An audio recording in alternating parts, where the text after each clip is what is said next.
We started at 9 a.m. with Thea driving, Marlon in the back, and I was logged in with the Motorola Razr Ultra. 100-minute ride to Eva's resort gave me more than enough time to test it out. I didn't even unfold the phone. Snapped a bunch of selfies right from the cover screen using the main sensor. It felt too easy.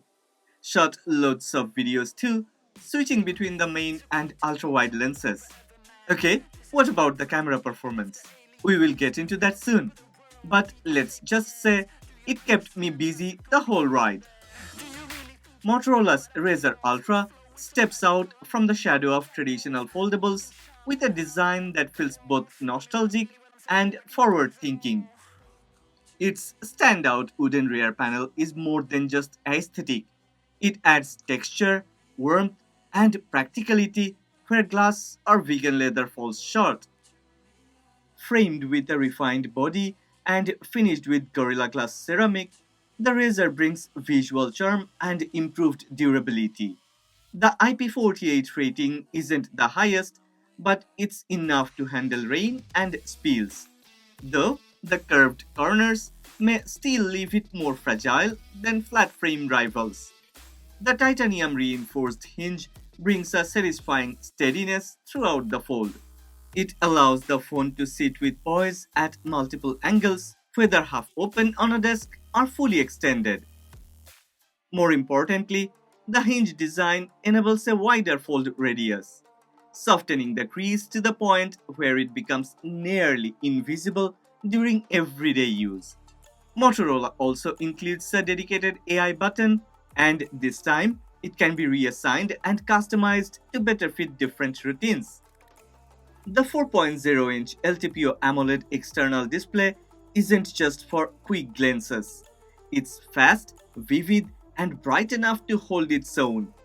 With up to 165Hz refresh rate, HDR10 Plus, Dolby Vision, and peak brightness reaching 3000 nits, it handled widgets, messages, and even framing selfies with ease. Responsive and colorful, it feels more like a mini flagship screen than a secondary one. But once opened, the 7-inch foldable LTPO AMOLED main display takes center stage. It delivers a rich 10-bit color depth, 120% DCI-P3 gamut, and a stunning 4500 nit peak brightness. With 165Hz refresh rate, HDR10 Plus, Dolby Vision, and a sharp 2992 by 1224 resolution, it turns games and videos into a cinematic experience. Here's the one who always runs the benchmarks. She cares about the numbers. She fired up Antutu and 3D Mark.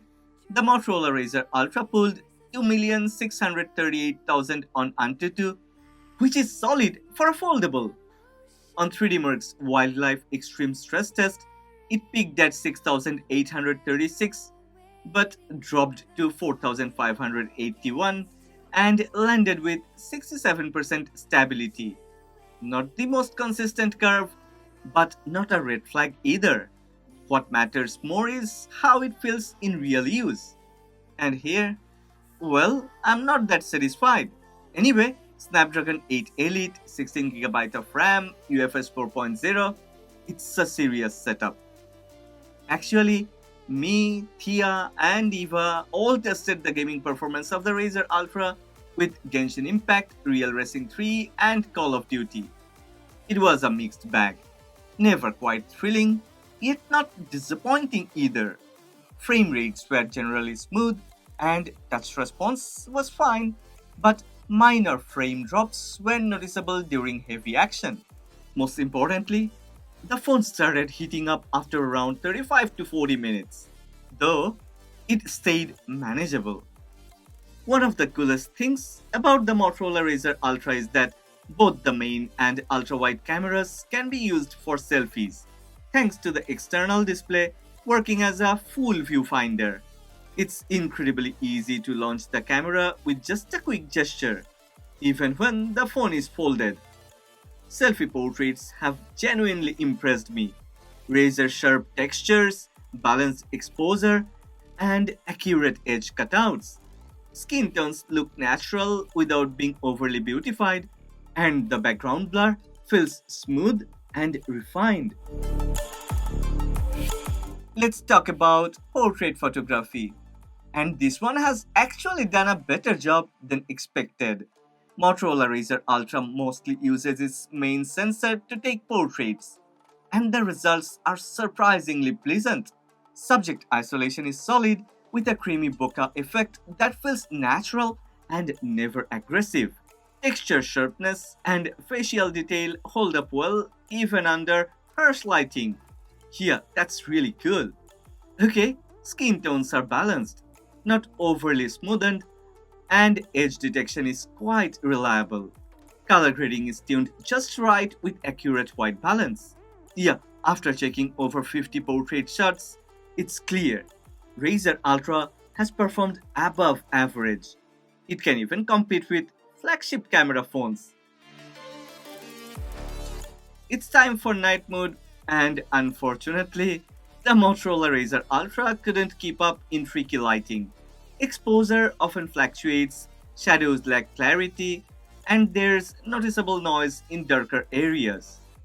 Texture definition is weak under artificial light, and finer details tend to get smudged. White balance drifts a bit, and color tones, okay, sometimes is saturated, and sometimes it's a bit washed. After checking DENS, details, exposure, noise, and shadows, it's safe to say Razer has underperformed.